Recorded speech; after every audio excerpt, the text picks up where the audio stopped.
So, inihaw na talong. Recipe na masarap at mabango. So, yan na naman ang ating gustong ibahagi sa inyo.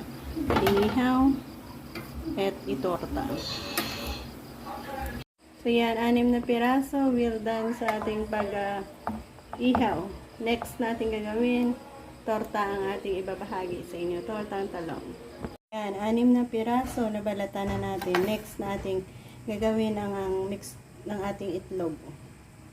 2 pirasong itlog.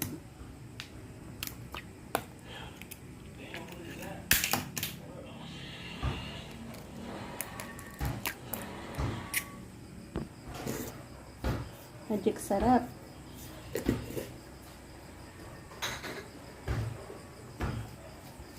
Asin.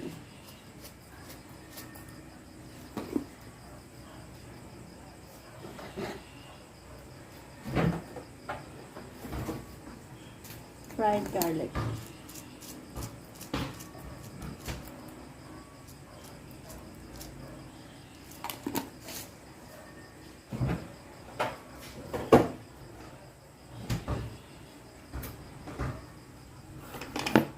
Mix lang yan.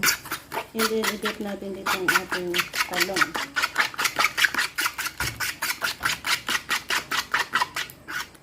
Tapos, dip natin ang lahat ng talong natin na 6 pieces.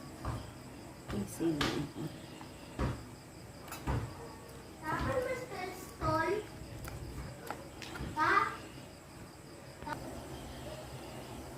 First batch natin 3 piraso.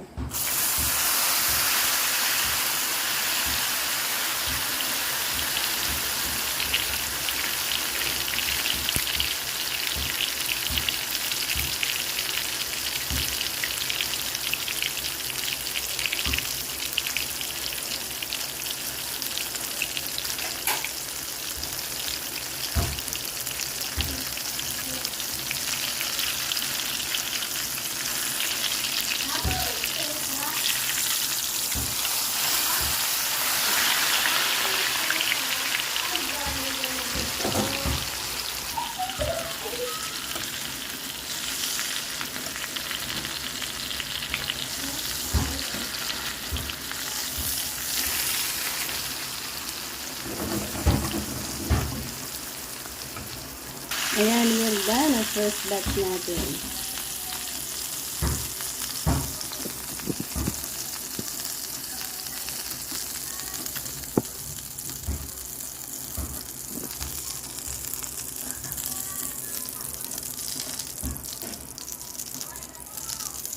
Ayan, well done na siya, guys.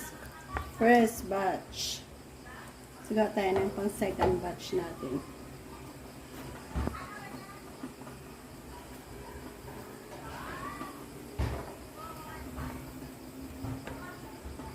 Second batch.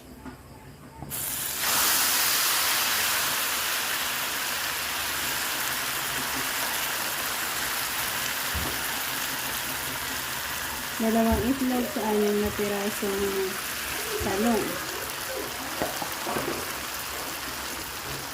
Same process lang yun yan. Yan, ibahagi ko na naman sa inyo ang paraan ng ating pagtorta dito ng talong natin. So again guys, thank you and bless us all. Easy at masarap na ulam ito.